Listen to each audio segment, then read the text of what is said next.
Number one, put God first. Put God first in everything you do. Everything that you think you see in me, everything that I've accomplished, everything that you think I have, and I have a few things, everything that I have is by the grace of God. Understand that. It's a gift. 40 years ago, March 27th, 1975, it was 40 years ago, just this past March, I was flunking out of college. I had a 1.7 grade point average. I hope none of you can relate. I had a 1.7 grade point average. I was sitting in my mother's beauty shop. They still call it beauty shops now? What they call it now? Yeah, I was sitting in the beauty parlor. I was sitting in my mother's beauty parlor, and I'm looking in the mirror, and I see behind me this woman under the dryer. And every time she looked up, every time I looked up, she was looking at me, just looking me in the eye. And I didn't know who she was, and I said, she said, somebody give me a pen, give me a pencil, I have a prophecy. March 27, 1975, she said, boy, you are gonna travel the world and speak to millions of people. Now mind you, I was flunked out of college. I'm thinking about joining the army. I didn't know what I was gonna do, and she's telling me I'm gonna travel the world and speak to millions of people. Well, I have traveled the world, and I have spoke to millions of people. But that's not the most important thing, the success that I had. The most important thing is that what she taught me and what she told me that day has stayed with me since. I've been protected, I've been directed, I've been corrected. I've kept God in my life, and it's kept me humble. I didn't always stick with him, but he always stuck with me. So stick with him in everything you do. If you think you want to do what you think I've done, then do what I've done and stick with God. Number two, fail big. That's right. Fail big. Today is the beginning of the rest of your life, and it can be very frightening. It's a new world out there. It's a mean world out there, and you only live once. So do what you feel passionate about. Take chances professionally. Don't be afraid to fail. There's an old IQ test, was 9 dots, and you had to draw 5 lines with a pencil within these 9 dots without lifting the pencil. The only way to do it was to go outside the box. So don't be afraid to go outside the box. Don't be afraid to think outside the box. Don't be afraid to fail big, to dream big. But remember, dreams without goals are just dreams, and they ultimately fuel disappointment. So have dreams, but have goals. Life goals, yearly goals, monthly goals, daily goals. I try to give myself a goal every day. Sometimes it's just to not curse somebody out. Simple goals, but have goals. And understand that to achieve these goals, you must apply discipline and consistency. In order to achieve your goals, you must apply discipline, which you have already done, and consistency every day, not just on Tuesday and miss a few days. You have to work at it every day. You have to plan every day. You've heard the saying, we don't plan to fail, we fail to plan. Hard work works. Working really hard is what successful people do. And in this text, tweet, twerk world that you've grown up in, remember, just because you're doing a lot more doesn't mean you're getting a lot more done. Remember that. Just because you're doing a lot more doesn't mean you're getting a lot more done. Don't confuse movement with progress. My mother told me, she said, yeah, because you can run in place all the time and never get anywhere. So continue to strive, continue to have goals, continue to progress. Number 3, you'll never see a U-Haul behind a hearse. I'll say it again.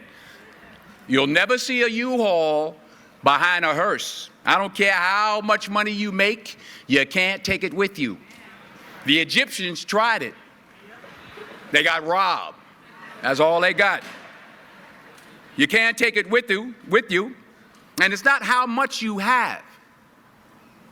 It's what you do with what you have. We all have different talents. Some of you will be doctors, some lawyers, some scientists, some educators, some nurses, some teachers. Yeah, okay. Some preachers. The most selfish thing you can do in this world is help someone else. Why is it selfish? Because the gratification, the goodness that comes to you, the good feeling that I get from helping others, nothing's better than that. Well, one or two things, but nothing's better than that. Not jewelry, not big house I have, not the cars, but it's the joy. That's where the joy is, in helping others. That's where the success is, in helping others. Finally, I pray that you put your slippers way under the bed tonight, so that when you wake up in the morning, you have to get on your knees to reach them. And while you're down there, say thank you for grace. Thank you for mercy. Thank you for understanding. Thank you for wisdom. Thank you for parents. Thank you for love. Thank you for kindness. Thank you for humility. Thank you for peace. Thank you for prosperity. Say thank you in advance for what's already yours. It's how I live my life. That's why I am, one of the reasons why I am today. Say thank you in advance for what is already yours. True desire in the heart for anything good is God's proof to you, sent beforehand to indicate that it's yours already. I'll say it again. True desire in the heart, that itch that you have, whatever it is you want to do, that thing that you want to do to help others and to grow and to make money, that desire, that itch, that's God's proof to you, sent beforehand already to indicate that it's yours. And anything you want good, you can have. So claim it. Work hard to get it. When you get it, reach back. Pull someone else up. Each one, teach one. Don't just aspire to make a living. Aspire to make a difference. Número 1. Coloque Deus em primeiro lugar. Coloque Deus em primeiro lugar em tudo o que você faz. Tudo o que você acha que vê em mim. Tudo o que eu conquistei. Tudo o que você acha que eu tenho. E eu tenho algumas coisas. Tudo o que eu tenho é pela graça de Deus. Entenda isso. É um presente. 40 anos atrás, 27 de março de 1975, foi há 40 anos, em março passado, eu estava sendo reprovada na faculdade. Eu tinha uma média de notas de 1,7. Espero que nenhum de vocês se identifique. Com a média de notas de 1,7, eu estava sentada no salão de beleza da minha mãe. Eles ainda chamam de salão de beleza agora? Eu estava sentada no salão de beleza da minha mãe, e eu estava olhando no espelho, e eu vi atrás de mim uma mulher embaixo do secador. E toda vez que ela olhava para cima, toda vez que eu olhava para cima, ela estava olhando para mim. Ela estava me olhando nos olhos. Eu não sabia quem ela era. E eu disse, você sabe? Ela disse, alguém me deu uma caneta, me deu um lápis. Eu tenho uma profecia. Em 27 de março de 1975, ela disse, cara, você vai viajar pelo mundo e falar para milhões de pessoas. Agora veja bem, eu fui reprovada na faculdade. Estou pensando em me juntar ao exército. Eu não sabia o que ia fazer. E ela está me dizendo que vou viajar pelo mundo e falar para milhões de pessoas. Bem, eu viajei pelo mundo e falei com milhões de pessoas, mas isso não é a coisa mais importante, o sucesso que eu tive. A coisa mais importante é que o que ela me ensinou e o que ela me disse naquele dia ficou comigo desde então. Eu fui protegida, eu fui direcionada, eu fui corrigida, eu mantive Deus na minha vida e isso me manteve humilde. Eu nem sempre fiquei com Ele, mas Ele sempre ficou comigo. Então fique com Ele em tudo que você fizer. Se você acha que quer fazer o que acha que eu fiz, então faça o que eu fiz e fique com Deus. Número 2. Fale muito. Isso mesmo. Fale muito. Hoje é o começo do resto da sua vida, e pode ser muito assustador. É um mundo novo lá fora. É um mundo cruel lá fora, e você só vive uma vez. Então faça o que você sente paixão. Arrisque-se profissionalmente.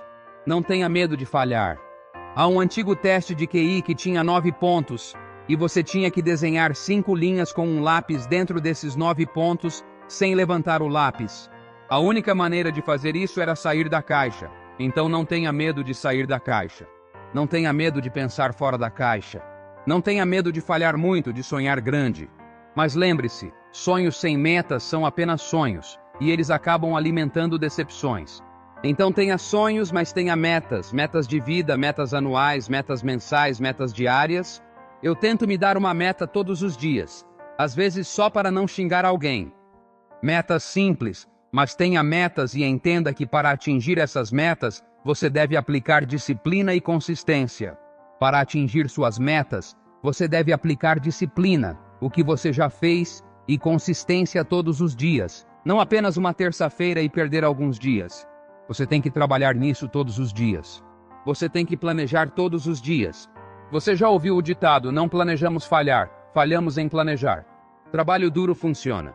Trabalhar muito duro é o que as pessoas bem-sucedidas fazem. E neste mundo de texto, tweet, twerk em que você cresceu, lembre-se, só porque você está fazendo muito mais, não significa que você fez muito mais. Lembre-se disso. Só porque você está fazendo muito mais, não significa que você está conseguindo fazer muito mais. Não confunda movimento com progresso. Minha mãe me disse, ela disse sim, porque você pode correr no mesmo lugar o tempo todo e nunca chegar a lugar nenhum. Então continue se esforçando, continue tendo metas, continue progredindo. Número 3. Você nunca verá um caminhão de mudança atrás de um carro funerário. Vou repetir. Você nunca verá um caminhão de mudança atrás de um carro funerário. Não importa quanto dinheiro você ganha, você não pode levá-lo com você. Os egípcios tentaram e foram roubados. Você não pode levá-lo com você. E não é quanto você tem, é o que você faz com o que tem. Todos nós temos talentos diferentes. Alguns de vocês serão médicos, alguns advogados, alguns cientistas, alguns educadores, alguns enfermeiros, alguns professores, alguns pregadores. A coisa mais egoísta que você pode fazer neste mundo é ajudar outra pessoa. Por que é egoísta? Porque a gratificação, a bondade que vem a você, o bom sentimento que tenho ao ajudar os outros, nada é melhor do que isso. Não as joias, não a casa grande que tenho, não os carros, mas é a alegria. É aí que está a alegria em ajudar os outros. É aí que está o sucesso. Finalmente, rezo para que você coloque seus chinelos bem debaixo da cama esta noite, para que quando você acordar de manhã, tenha que se ajoelhar para alcançá-los. E enquanto estiver lá embaixo, diga obrigado pela graça, obrigado pela misericórdia, obrigado pela compreensão, obrigado pela sabedoria, obrigado pelos pais, obrigado pelo amor, obrigado pela gentileza, obrigado pela humildade, obrigado pela paz, obrigado pela prosperidade. Diga obrigado antecipadamente pelo que já é seu. É assim que vivo minha vida. É por isso que eu sou, uma das razões pelas quais eu sou hoje. Diga obrigado antecipadamente pelo que já é seu. O verdadeiro desejo no coração por qualquer coisa boa é a prova de Deus para você, enviada de antemão para indicar que já é seu. Vou dizer de novo, o verdadeiro desejo no coração, aquela coceira que você tem, seja lá o que for que você queira fazer, aquela coisa que você quer fazer para ajudar os outros e crescer e ganhar dinheiro, esse desejo, essa coceira, Essa é a prova de Deus para você, enviada de antemão já para indicar que é sua. E qualquer coisa que você queira bem, você pode ter. Então reivindique, trabalhe duro para conseguir. Quando você conseguir, estenda a mão, puxe outra pessoa para cima. Cada um ensine um. Não aspire apenas ganhar a vida, aspire fazer a diferença.